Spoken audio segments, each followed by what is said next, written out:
Yes, mga idol. Ito yung ulam natin. Mag-fried tayo ng manok. Yan, mga idol. So, paborito ko talaga sa mga idol na kawali. Kasi dito ang ating niluluto dito, mga idol. So, yan ang ating ano ngayon. Ulam ng ating tunaper. Yan ang napaka-magrito sa ating mga idol na pinaksyo na puprotein.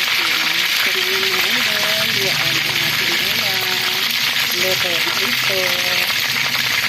Ay, ayaw pa matanggal. So,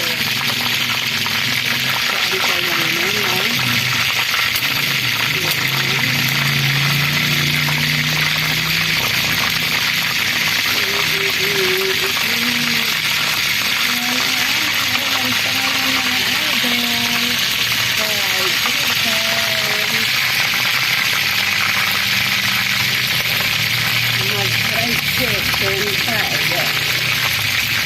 At kasabaw na isang saksak ang ulam na yan. Kasi ito nagsasabaw na isang saksak na ulam.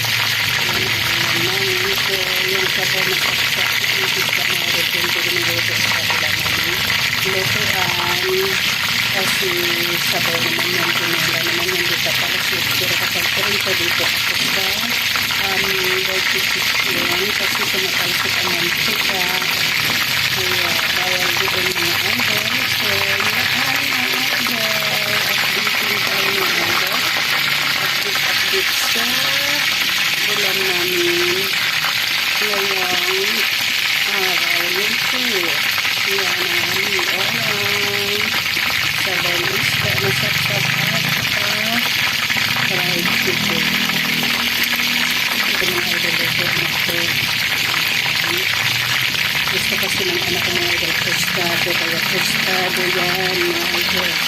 Kung ano ang request ng anak gagawin. Kasi kaya mga naman talaga.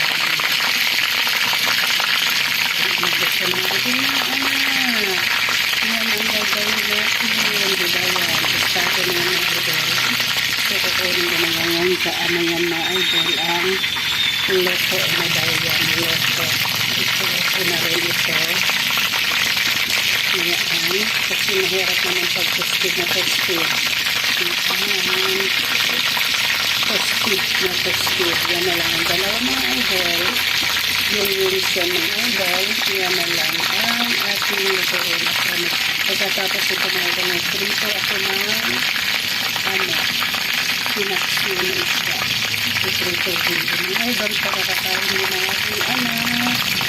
Gusto niyo mga idol yung pinirin itong isda. Pero kapag pinirin itong isda na pinaksyo tapos prito din na. Pero pag